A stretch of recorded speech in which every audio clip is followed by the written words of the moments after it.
اور جب مانگنے کی توفیق مل جائے تو سمجھ لو یہی قبولیت کے لمحے ہیں۔ قسمت و تقدیر سے زیادہ طاقت دعا میں ہوتی ہے۔ دنیا کبھی مہربان نہیں ہوتی، ناز نخرے بس اللہ اٹھاتا ہے۔ بے شک جس کے لیے اللہ کی ذات کافی ہو، اس کو کسی اور کے سہارے کی ضرورت نہیں پڑتی۔ بس صبر رکھو، کیونکہ اس آزمائش کے بعد تمہارے لیے قبولیت کا وہ مقام ہے جہاں مانگنے سے پہلے عطا کر دیا جائے گا۔ دوسروں کے درد مٹانے والے بن جاؤ، اللہ تعالیٰ تمہارے درد مٹا دے گا۔ میرا رب تو روح کی اذیت کو بھی جانتا ہے۔ تم صبر کے ساتھ اس کے فیصلوں کا انتظار کرتے رہو، اللہ بہترین راستے بنا کر تمہیں تمہاری منزل تک پہنچانے والا ہے۔ یہ جو دل تھک جاتے ہیں نا، یہ پھر خدا کے در پر ہی سکون پاتے ہیں۔ زندگی کو یہ سوچ کر گزار دو کہ وہ بدلے گا میری تقدیر، وہ میرا بھی تو اللہ ہے۔ جب اللہ تعالیٰ راضی ہو جائے تو مقدر بدلنے میں دیر نہیں لگتی۔ جلد ہی اللہ ایسے کن فرمائے گا کہ تمہارے صبر کا حق ادا ہو جائے گا۔ نہ جانے کیسے پرکھتا ہے مجھے میرا خدا، امتحان بھی سخت لیتا ہے اور ہارنے بھی نہیں دیتا۔ اللہ تو بن مانگے خواہشیں پوری کر دیتا ہے، تو مانگنے پر معجزے ہی دے گا نا۔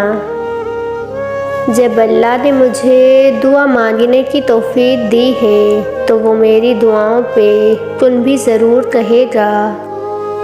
توڑنے والے ہزار بیٹھے ہیں، جوڑنے والا صرف اللہ ہے۔ لوگوں سے یاد کرنے کا شکوہ مت کرو، کیونکہ جو انسان اپنے رب کو بھول سکتا ہے وہ سب کو بھول سکتا ہے۔ اللہ کے نزدیک بہترین انسان وہ ہے جس کا وجود دوسروں کے لیے فائدہ مند ہو۔ اللہ وسیلے بنا دے گا۔ ان لفظوں سے مجھے بہت ہمت ملی ہے، یعنی تمہارا گمان بھی وہاں تک نہیں جا سکتا جہاں سے اللہ وسیلے بنا دے گا۔ جو اللہ کی یاد میں وقت گزارتے ہیں وہ کبھی بھی پریشان نہیں ہوتے۔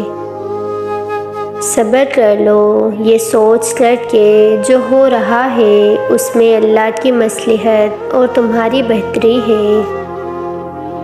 نماز کو محبت سمجھ کے ادا کرو گے تو اللہ پاک اگلی نماز کے لیے تمہیں خود کھڑا کر دے گا۔ سیکھا نہ دعاؤں میں مانگنے کا سلیقہ، وہ مانگ رہا ہوں خدا سے جو مقدر میں نہیں ہے۔ وہ ہر کسی کی پکار سنتا ہے، تم کبھی دل سے پکار کر تو دیکھو۔ زندگی جن زخموں سے بھری پڑی ہے، ان زخموں کا علاج صرف سجدے میں ہے۔ اللہ پاک فرماتا ہے، تم میرے لیے وقت نکالو، میں تمہاری زندگی سے برا وقت نکال دوں گا۔ اور پھر سکون آ جاتا ہے جب یہ سمجھ لیا جائے کہ ہر چیز اللہ کی مرضی سے ہوتی ہے۔ اور اگر تم اللہ کی نعمتوں کو گننے لگو تو انہیں شمار نہیں کر سکتے۔ حقیقت یہ ہے کہ اللہ بہت بخشنے والا، بڑا مہربان ہے۔ وہ 7 سمندروں کا خالق محبت صرف ایک آنسو سے کرتا ہے۔